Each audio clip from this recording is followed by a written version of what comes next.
JJ, today is Tuesday, May 17th. We're going to talk a little basketball. You ready to do it? I'm ready. Let's do it. Okay. All right, JJ. SEC Big Ten. Breakdown. Welcome to Breakdown. I forgot to say that. SEC Big Ten.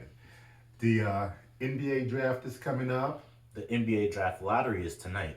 Ah, come on. You got the fingers crossed for a certain team? Yeah, the Pistons gonna take home that number one pick back to back Back to years. back. Okay, okay. Well, let's talk the college athletes. Okay.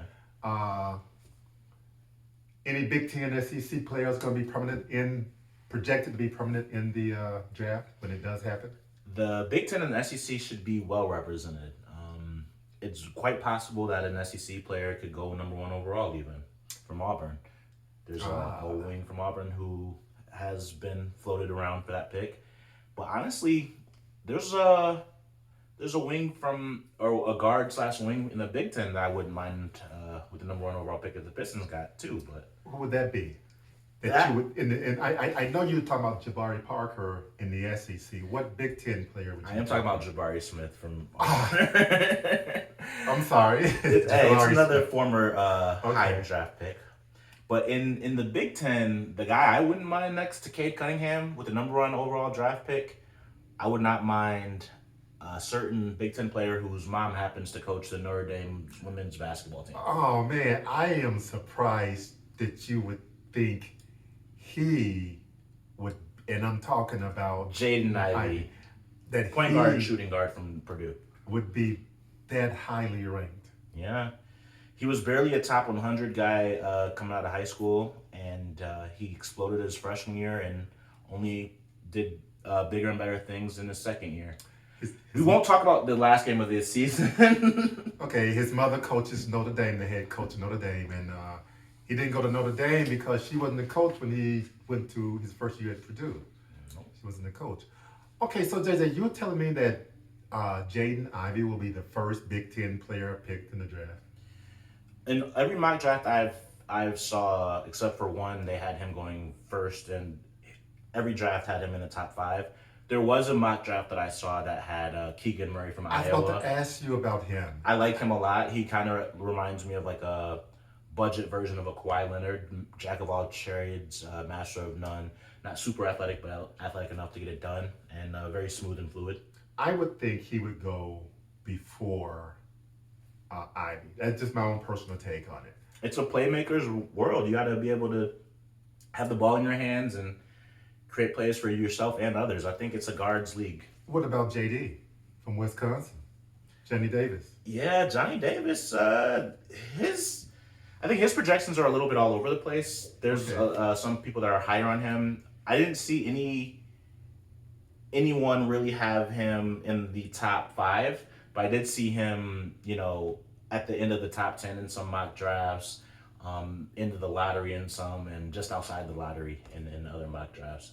He's a little more interesting. He's not as athletic as Jaden Ivey. Okay. Nobody is, but And I don't think you have to be. I have both Keegan Murray and Johnny Davis going ahead of Ivy, but that's just me. you said you think that is what will happen, or that's what you would do if you were a team? That's what I would do. Okay. I want to be clear. That's what I would do. Fair. Okay, JJ, run down for me some of the players that you think will get drafted. Okay, so after Jabari Smith from Auburn, it's a little bit wide open as who's the next SEC player that's going to be taken. Okay. You see a lot of Ty Washington from Kentucky. You see a lot of Tari Eason from LSU, the sophomore small forward, power forward from LSU. Yeah. You see a little Kennedy Chandler, the point guard from Tennessee, the freshman point guard from Tennessee. And you see some Walker Kessler. It's a little all over the place. But depending on if you agree that Shaedon Sharpe is a former SEC player or not, because he attended an SEC school last year, but he did not play 1 second on the court for an SEC school. But Shaedon Sharpe is a consensus top 10 draft selection. And I'm not sure if we assign. Are we counting him as SEC Big Ten player or no? He was on an SEC team. But he did not play. I understand that, Okay. but I'm sure that statistically, or all the statistics that come out to say the college he attended, it would have Kentucky listed. Well, he's also Canadian, so sometimes they'll just do like the international thing. But we'll see. We'll see. I don't personally include him, but for full clarity and visibility, he did attend the University of Kentucky. Okay. So he's like the consensus combo guard, point guard, shooting guard. That's super springy. He's supposed to go high. And Ty Washington from Kentucky is another guard that's. I've seen him in top 10. I've seen him, 28. So there's a lot of thoughts on him. Okay, give me your Big Ten players, and then once you give me that, I'll come back and ask you another thing about the SEC. But give me your Big Ten players now. So Jaden Ivey, I think, is the best player, and he's the consensus likeliest player to go high. Wow. And then Keegan Murray is after that. Keegan Murray's from Iowa. From Iowa, the twin. And after that, there's a little bit of a debate. Some people have Johnny Davis, like how my dad. Some people have Johnny Davis, and then some people have Malachi Branham as the next. And Johnny Davis is with Wisconsin. Yeah, he's from Wisconsin. Brandon is with Ohio State. Yes, Malachi Branham is from Ohio State, and him and EJ Liddell are the only non-sophomores from the Big Ten. That was my question. He's rated ahead of EJ Liddell? In pretty much every mock draft I've seen. There's one mock draft I saw that had EJ Liddell a couple spots higher from CBS. That's a surprise to me. Yeah. But you know what they say, the longer you're at a school, the more opportunities they have to just pick your game apart. True. So that might be one of the reasons. And Malachi Branham is a dead-eye shooter. And shooting is a premium skill in the NBA right now. Okay. So, yeah, Malachi Branham and EJ Liddell. Those are pretty much the only Big Ten players that you'll find going in the first round. Okay, that's what I want to talk to you about. You had how many players from the Big Ten? How many from the SEC? That was five from the Big Ten, and 5 plus Shaden Sharp from the SEC. So 5 or 6 depending on. You know what? I did a search on the NBA Combine invitees, and they had Sharp from Kentucky. They listed Kentucky as his school. Okay. Well, he scored 0 points for. He scored as many points for Kentucky as I have. So. Okay. I'm still not going to count. It's funny because he had a better career at Kentucky than you did, though. No, he had the exact same career. No. It's funny because we had this debate about Jamison Williams, Ohio State versus Alabama. At least he played 2 years. He accumulated stats for 2 years at Ohio State, and I think that it was more appropriate for him to. He was on scholarship with Kentucky. I'll put it like that. Fair enough. Okay, JJ. These were the guys you just went through were the obvious first round pick. I'm gonna ask you about some guys who are not obvious first round picks, and I want you to tell me about them. I'm gonna start off with the Michigan State guy, the rookie, Max Christie. Talk to me about him. He's a great defender. He was supposed to be a great 3-point shooter, but his statistics never reflected that. Neither did the eye test. He never really got into rhythm. He never got his shot going, and his confidence never was really up there. But he is a 6'6" smooth guard with a very high release point. He's not his athleticism doesn't jump off the page. It's not like he's not a super springy athlete, but he does have the ability. He has athletic tools to move his feet laterally and stay with the person he's guarding. So. Okay. Max Christie surprised a lot of people when he decided that he was going to get an agent and that he was not coming back to Michigan State. Smart decision on his part? Yeah, absolutely. All right. I would say so. The Big Ten had plenty of sophomores who made the leap that I think a lot of Michigan State fans were hoping that Max Christie would make had he stayed.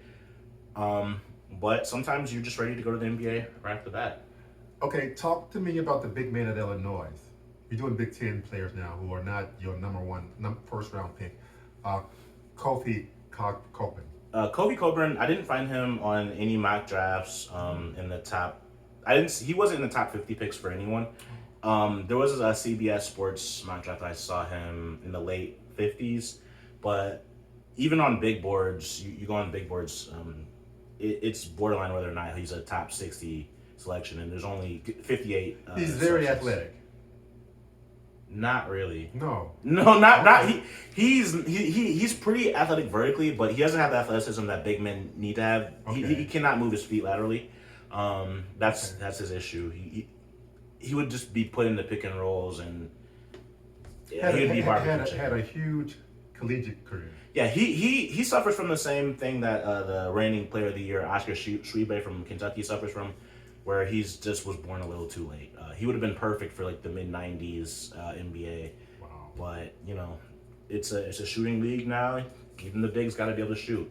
Well, I'm going to ask you about one of my favorite players in the Big Ten, Rutgers, Ron Harper Jr. Mm-hmm. Is he on the mock drafts anywhere? No. No, nowhere. No, Man, he doesn't. He's one of your favorite players, but what does he do well enough at an NBA level? He hit the big shot. Who did he beat? He beat Michigan State. I don't know. I like to stat back in the day as well. So two of the players that I thought was an extremely great collegiate player in Kofi Coburn and Ron Harper Jr. You tell me they might not even make it into the league. Well, there's a reason they stayed in college for so long. Their Okay. services might not exactly be desired. Well, let's go to the SEC. Some of my favorite lower level players. I start out with Scottie Pippen Jr. I like these juniors. I just did Ron Harper Jr. Now I'm doing Scottie Pippen Jr. from Vanderbilt. Is he in the mock draft anywhere? No, he's not good. man. I thought he was still in the transfer report. Well, I thought he was still considering his options. Well, as a he's transfer. invited. He's invited to the NBA combine. Yeah, no, So he can change his mind. He can opt out. He doesn't have an agent. he's a 6'2" scoring guard that doesn't see the floor well enough to distribute and isn't athletic enough to. He was the leading scorer in the SEC, I believe. Yes, no. Mm-hmm. He was the leading scorer. Wow. Okay, and J.D. Note was the second leading scorer. Okay. Well, tell me about J.D. Note. Where is he? He's another guy that's not going to get drafted. I do want to talk about, before we talk about these guys who have had decorated collegiate careers or whatever. Okay. I do want to talk about some players that actually have a potential to get drafted in the first round. Let's go. And I did want to mention so Walker Kessler from the North Carolina transfer from Auburn. Yeah. He's projected to go in the top of the draft in the first round. So what does he have that Kofi Coburn does not have? Okay, so he's about 2 or 3 inches and a much better block percentage. Okay. Wingspan, like he's bigger. Okay, I understand. I agree. Yeah, like he's a true center and not like a power forward. Okay. The way that Kofi Coburn would have to be in the NBA. Some other. And then Kennedy Chandler, we already discussed him from Tennessee, the point guard. But there's also a former 5-star freshman, J.D. Davison, who is in a situation similar to Max Christie. From Alabama. From Alabama, yeah. He came off the bench at Alabama, and he's a 5-star super athlete. His shot never got going. But Alabama might have just had a situation where there's too many cooks in the kitchen. There was way too many guards at Alabama with Shackelford and Quitterly and all those guys. So I like him. I like him to be drafted late in the first round, early in the second. Okay. But yeah, there's a lot of So you'll tell me Auburn will get two guys drafted. absolute Okay, and Jabari Smith and Walker Kessler. and there will be 2 guys who attended Kentucky last year who will get drafted. And Shaden Sharp. Ohio State will get 2. Yeah, Malachi Branham and EJ Liddell. What about Trayvon Williams at Purdue? Will he? Yeah, I've seen a lot of him in the 50s, 60s, like 50s, and potentially like 60th. But Okay. So Purdue could potentially have 2 with him and Jaden Ivey. Are there any other that you want to talk about that will get drafted? I know I kind of took you away. I mean, they have the 2 freshmen from Michigan. You have Caleb Houston, the Canadian, and Mamadou Diabate. I think Caleb Houston has a much better chance of getting drafted than Diabate does, just because he did shoot 40% from three to end his last 2 months of the season. He had a very tough beginning. He started off that? poorly, yeah. But his improvement towards the end of the season might be enough to get him drafted. Now, he did not get invited to the NBA Combine, but the other freshmen did. I can't pronounce his name. Diabate. I like his game a lot. Yeah, I think they're defensively, like, he's more ready defensively than he is offensively, and the converse is true with Caleb Houston. Okay. He's more ready offensively than he is defensively. Okay. All right. So, when the draft is all said and done, SEC and Big Ten will both be well represented and pleased with the outcome. Yes, absolutely. This should be a really good year for the Big Ten. Okay. And the SEC. But the Big Ten doesn't always have the draft picks. The Big Ten is supposed to be basketball powerhouse, more so than the SEC. Well, they had the reigning player of the year, Luka Garza, but where did he get drafted? He got drafted 56. So they have really good college players, but they don't always have... well, Kentucky has the reigning... player of the year, true. True. Yeah. He's not even entering the draft. No, he has to prove that he can make players can stay and make money in college. Hunter Dickerson staying at Michigan. Absolutely. Gonna make, I've heard rumors of $1 million playing college sports. Yeah, and Oscar Schwebe is already, it was $2 million? Yeah, $2 million. Yeah, So, you don't have to come out. You can stay around. Absolutely. There are more opportunities now in college than there's ever been before, and I don't know. Okay. Is this a wrap, JJ? I can't believe you didn't bring up Jalen Williams at all when it comes to as the resident Arkansas fan. Initially, I never, ever thought he was going to stay in the draft. But as time went on, I'm thinking he might stay in the draft. So, with that being said, where is he at on these mock drafts? He's probably the first, second person pick. I think there's some you see him going late in the first in some mock drafts, early second in others. I think there's a little bit of debate on him. Where would you place him if you were a scout? I would place him in the 20 to 40 range. A guy who's athletically limited, but with a high enough IQ that he could figure. I believe in his work ethic and his IQ enough that he would figure things out and become a rotational player in the NBA. So if you were Jalen Williams, being given the number of 20 to 40, not knowing his first or second round, what would you do? Would you stay or would you come back? Every other year before now. Would you go? Yeah, I stay or would I come back? I can see where your head's at. Every other year before now, I would say just stay in the draft. Your stock isn't going to improve. Like the things that he needs to work on, he's not going to be able to necessarily prove at Arkansas. He needs to, demonstrate he can become more athletic and move his feet better. Those are things that I would say just get a paycheck while you're trying to prove those things. But with the NIL situation that Arkansas seems to have when it pertains to recruiting, they can every transfer, every recruit, the number one player in the country, Nick Smith. I would, depending on what the Waltons are willing to offer, I might want to have to come back to Arkansas. Well, what you just said, JJ. And Tyson Foods and all the other industries. JB, what you just said confirmed my thought that Arkansas will win it all next year. And so really there is no real reason to play it out other than just to confirm that hypothesis. Confirm to the whole world that Arkansas will be the national champion next year. WPS, we'll pick Suey. Can't disagree with that. Well, I think we're about done with that. All right. Leave your comments in the comment sections. If we left out anybody that you think is going to be drafted early or should be drafted earlier, let us know about them. WPS, we'll pick Suey. We out of here, Jay. All right. Boom.